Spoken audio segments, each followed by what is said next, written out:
Hey everyone, welcome to another round of test hands. Today we're going through the embodiment of Apophis custom archetype, this one being based on that trap monster that Odeon used against Joey. Here we go.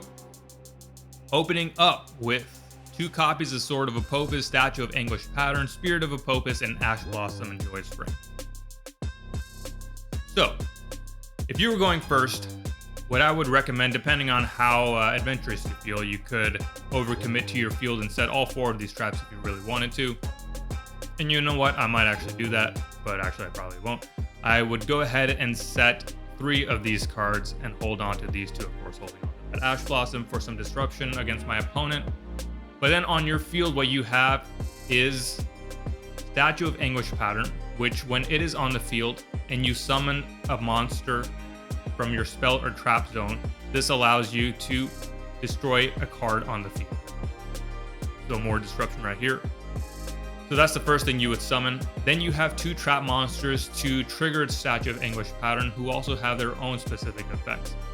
You have Spirit of Apophis, which allows you to grab back an Apophis trap from your graveyard and either add it to your hand or set it to your field. Of course, we don't have anything in our graveyard, but the reason you'd want to go ahead and summon that is to not only trigger the Statue of Anguish Pattern, but then also have something to destroy with Sword of Apophis when you summon that. So this card, when summoned, destroys a card on each side of the field. You would destroy an opponent's card to disrupt them some more, and you destroy Spirit of Apophis. And the reason you'd want to destroy Spirit of Apophis is that when it is destroyed while as a monster, you can add an Apophis trap from your deck to your hand or set it to your field. So what you'd want to grab, depending on what situation you find yourself in. If you found yourself up against an opponent that relies on their graveyard, you might want to grab Chaos of Apophis. If you needed to negate effects on the field, you could grab the Swamp Deity. If you wanted some more destruction, you could grab another sword, our 3rd copy.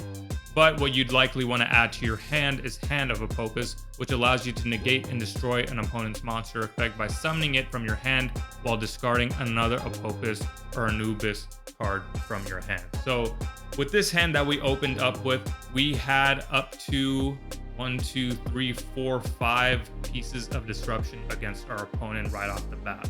Let's go again and see what we come up with our second test. So this time we're opening up with 2 copies of Hand of Apophis, Cup of Steel Soul, Blessings from Serket, and Spirit of Apophis. So this hand going first actually probably isn't the best of hands. With Blessings from Serket, this allows you to search out any card that mentions Mystical Beast of Serket in its description. So that would be Cup of Steel Soul, which we already have in our hand, the Seal of Serket, and Temple of the Kings. When you're opening up, and even throughout the rest of the duel, Temple of the Kings might be the one that you'd likely want to go with when searching for a card with Blessings from Serket. The reason for that is Temple of the Kings allows you to activate once per turn a trap the turn that it was set. Now again, this isn't the best of hands when going first. If you were going second, then you would have had at least Hand of Apophis to negate and destroy an opponent's monster effect. You would at least have that effect once, because we don't have enough fuel to pay the cost of the second, but we'd have some disruption. But if we were going first, what I would probably do is go ahead and set that Spirit, maybe activate that Cup of Steel Soul if you felt like you needed that extra attack and defense boost, and our turn right here. And again, what we have in our hand is the ability to negate and destroy an opponent's monster effect by discarding an Apophis or Anubis card and special summoning this.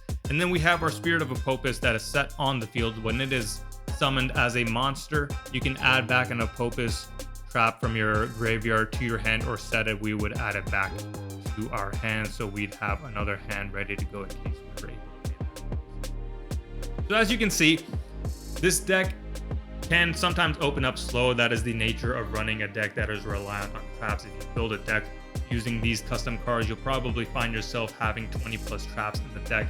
But as you may have also seen, this deck has a lot of disruption on the opponent's turn, whether that be Hand of Apophis negating effects, Swamp Deity negating effects as well, Chaos of Apophis disrupting the opponent's graveyard, or Sword of Apophis destroying cards on the field. So really playing true to the nature of traps, where your opponent runs into a trap and it foils their plans. And so that is essentially how the deck is intended to function, and then punishing your opponent by not just having them fall into your traps, but then using those traps to further beat them down. So that is the Apophis custom archetype. You can check out the full showcase by clicking this card here or in the description. And be sure to like and subscribe as we get into the next Joey card coming up next week.